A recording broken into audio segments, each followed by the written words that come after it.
Welcome to part 6 of 7 of the Wazuh SOC Analyst Challenge. Up until now, Wazuh has been telling us when something happens. In today's video, we'll make it actually do something about it. We are going to be setting it up so that when Wazuh detects repeated failed SSH logins against our Ubuntu server, it automatically blocks the source.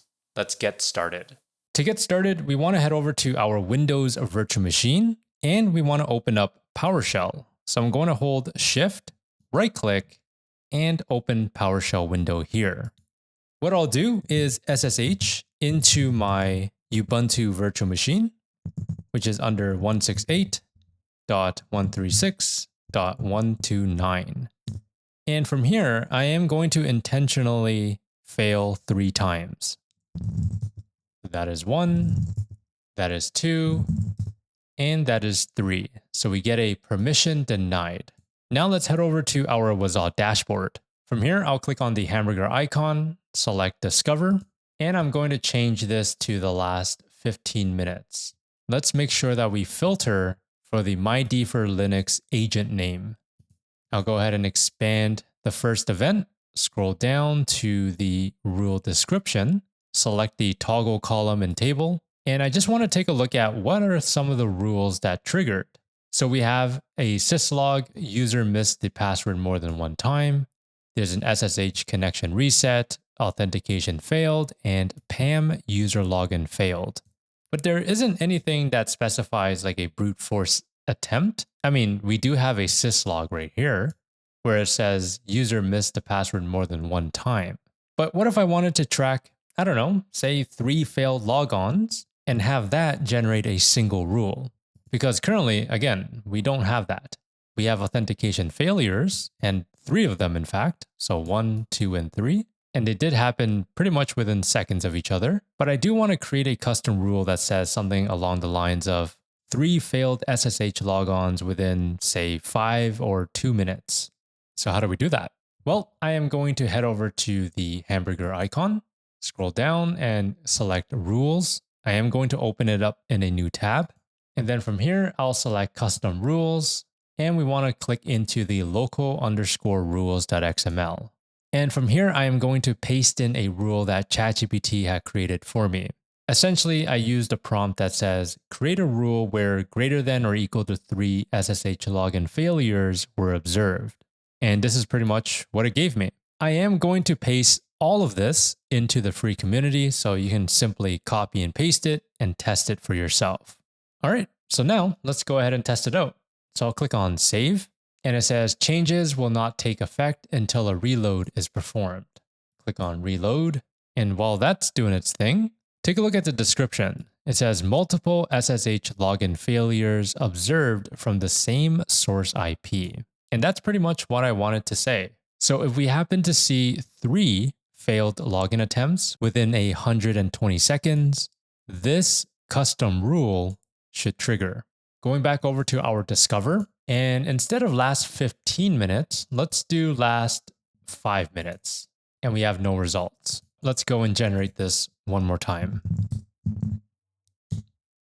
Fail once, fail twice, and the last one, perfect. Now in theory, our custom rule should now trigger. Let's go ahead and refresh, and here we go. Multiple SSH login failures observed from the same source IP. So now that we have this, we can now configure active response so Wazuh can perform some automated actions. To do this, you want to head over to the Wazuh manager, and you can see that we are currently under the Wazuh manager right here. I am going to type in sudo nano/var/osec/etc/osec.conf.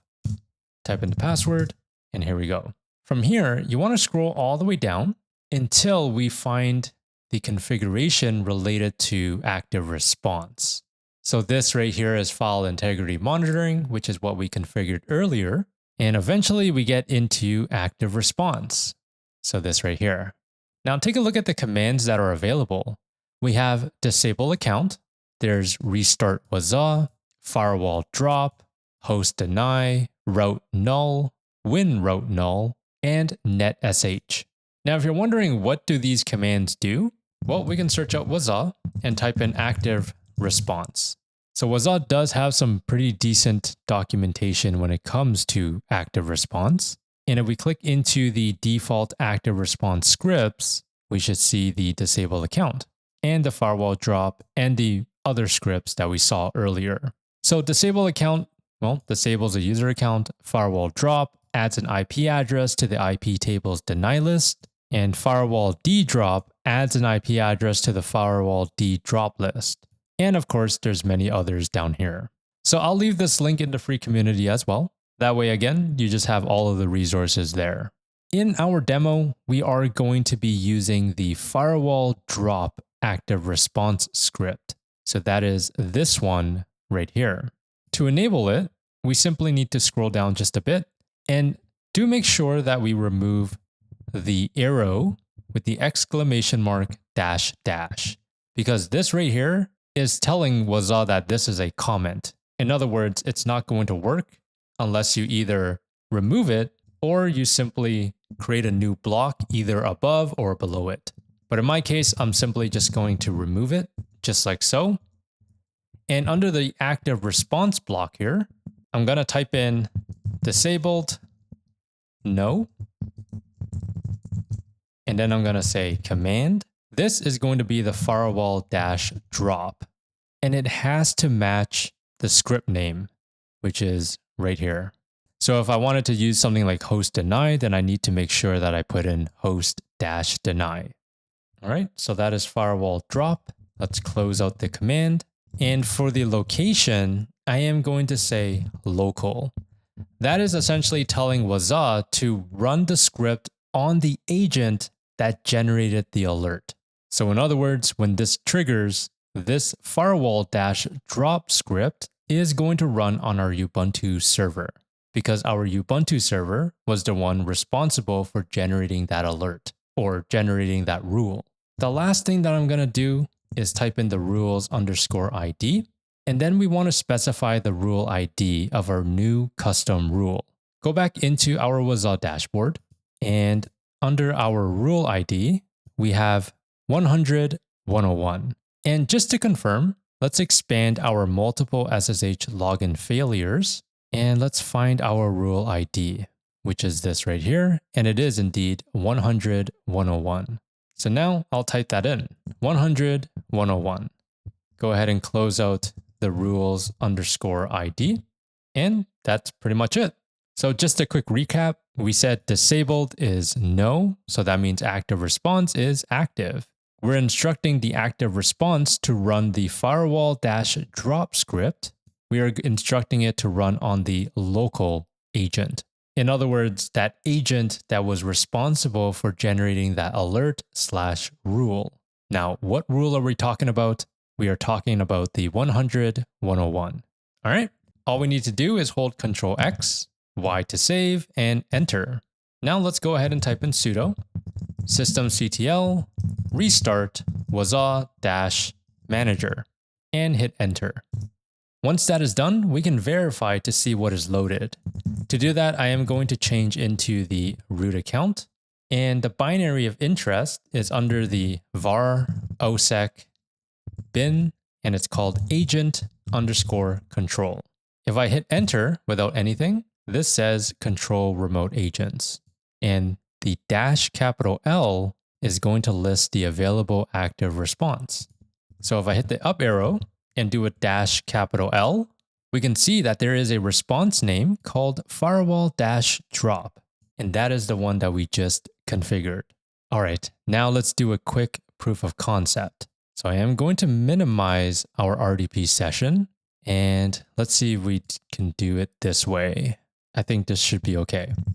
So over on the left, we have our Windows computer, and I am going to ping our Linux virtual machine. So 192.168.136.129. And we do have connectivity. So let's do an infinite ping by adding in a -t. As you can see, it is pinging, pinging, and pinging. So now let's open up another PowerShell, and we are going to SSH into my defer at 192.168.136.129. Just to make sure, yes, that is correct. Hit enter, and let's fail 3 times. Perfect, we get a permission denied. Now in theory, our ping should stop. We now get a request timed out. So there is no longer connectivity from our Windows computer towards our Linux/Ubuntu virtual machine. Isn't that cool? Now, if we head over to our Wazuh, take a look. The second event is our rule, right? We see a multiple SSH login failures, but look at right above, the first event from the top. Host blocked by firewall-drop active response. I don't know about you, but that is pretty awesome. Now, the last thing to do before we close this out is, well, you might be questioning, well, how do we restore connectivity? Because I definitely was.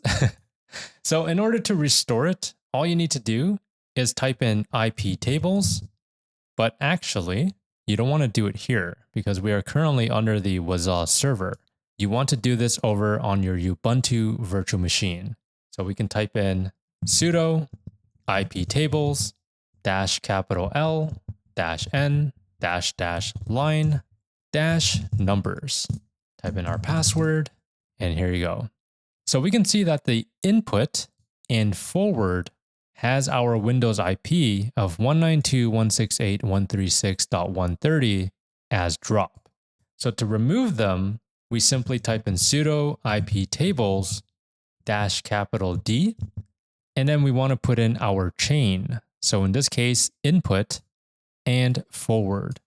So I'll type in input and then type in the line number of interest. Since we only have one entry, we have a number of 1. So let's put in 1. Go ahead and hit enter, and that's good.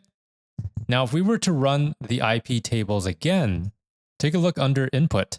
It no longer has that entry. So let's do the same for forward. So instead of input, I will say forward. Let me clear out the screen, and let's rerun it. Now we do not have our Windows IP here. So in theory, our Windows computer should now have connectivity back to our Linux/Ubuntu virtual machine. We see that it is timed out here, but let's go ahead and hit enter, and there you go. Great job! By now you should have watched Wazuh detect an attack and respond to it completely on its own. Now really quickly, what we just did is a safe lab scoped version of active response. If you want to see this in a modern SOC workflow, that is where the Forge comes in. In there, we show you how to spin up your own command and control server, and we take the same kind of scenario and run it through a real SOC workflow using Tines and AI to automatically draft a report, push it to Slack, and do a human-approved block where AI recommends the action, you confirm it, and then Wazuh carries it out. It is already built and running in there, but it's totally optional. The project that you are building here is still portfolio worthy on its own. Link is in the description if you are curious. In the next and final video, we are going to be taking everything that we have done and turn it into a real SOC investigation. And that is going to be your final deliverable. That is it for the video, and I hope that you found that informative. If you did, let me know by hitting that like button and subscribe if you want to. Remember to stay curious and do things differently.